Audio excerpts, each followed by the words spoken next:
take a look at the basic cross collar. We'll take a look at the quick kill, focusing on wrist orientation, grip depth. Then we'll take a look at how we can kind of use a scissor sweep with a lapel grip to kind of set that up. So Marty. So for the purposes of today, we're going to be starting without any posture. Marty can sit up just a little bit so you can see what's going on here. But typically I'll do this when they're down nice and low. And we'll fit in first, and I'll show you kind of how to deal with the arms. So first thing is I'm going to place my hand in the collar. We turn your body, turn. Right there. And what I want you to focus on is where your wrist makes contact with the neck. I see a lot of people, and I used to teach this as well, where I'd get this huge angle and I'd come back and grab a hold back here by the neck, but the artery's not there, so it's not going to choke him. I would rather you take a more shallow grip, and I want to see that mountain ridge right here. And what you're going to see is that turns the bony part of the wrist right across that artery up front. So a shallower grip with correct wrist orientation, and I want to see the good knuckle ridge. I want you to act like you're looking at your pinky nail. If you go like this and you can't get a good ridge, it just simply means that your grip is too deep, right? So come a little bit shallow, and wrist orientation is more important than grip depth. Now turn.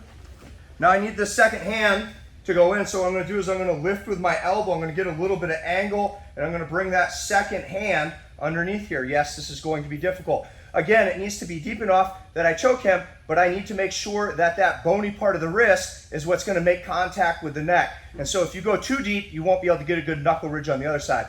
So I'm in medium, just so that I can feel that bony part of my wrist. I'm going to tuck my my elbows, and I'm going to turn my pinkies at the same time as I sit up. And it should be nearly effortless if the person's letting you fit in the way that you want to. You shouldn't have to grunt or stress. So again, opening, good knuckle ridge. I like a little bit of angle underneath, not too deep. I'm going to sit up, I'm going to pinch my elbows, and I'm going to roll my wrists. That make sense? All right, let's give it a shot. Ready? 1, 2. Close guard, and you did not want to get cross collar choked. What would be the first thing you do? Posture. Posturing stops the cross collar choke, where it makes it really difficult to get deep grips, to get the correct wrist orientation. They're straight up. And so with that in mind, what I need a good training partner to do is put some pressure forward, okay? That forearm that comes under is what's going to give some space, and you're going to push them like their chest is a shield. And what you're going to realize is a lot of you are like this, and what you end up trying to do is like flare your elbows to get that pressure, but they're kind of half postured, half not. So what I want is I want the person on top to put some pressure in, so that the person that's doing the cross collar choke has a good seat against the wrist on the neck. And here's what I want you to see. If he is here, it is difficult for me to get a perpendicular angle on his neck. If he comes forward, look at how he has impaled himself here, just a little bit, right, on my forearm. That impale on the forearm means that there's no space between my forearm and his chest. That'll make it difficult for him to fish a hand in, but it also ensures that my neck, or his neck, is totally exposed. The further he starts going back, I can see this space underneath, okay? So you'll just see it'll be easier. So the person is going to put a little bit of pressure forward. You'll also understand that flare of the elbow to lift the chin when they're putting some pressure into you. Then from here, the person on top is going to push in, and at the same time as they push in, I want you to curl. This should teach you, don't push into somebody when they're trying to cross collar choke you, but it is the reason you would cross collar choke someone. If they come down with no posture, first thing I'm going to do is try and cross collar choke them. Then they'll try and posture with a hurry. Make sense? Good training partner, a little bit of pressure forward. Let's get it. 1, 2. Wrist posture, and curl your hand correctly. You will always have a firm place to grab on their back to set your second hand. So getting that second hand underneath the forearm is very difficult if they're pressuring into you. As a matter of fact, some people will try and crowd the space even though you're choking the crap out of them. So this is a great option. This was my first finish ever at black belt in a tournament. It was like 30 seconds at Pan Am's. Ran out there, looked ridiculous. I jumped guard, and then I did this, and the guy tapped, okay? If it chokes them, great. In competition, if it goes over the face, everything above the shoulders is neck, guys. So don't let anyone rearrange your jaw. That makes sense? Now,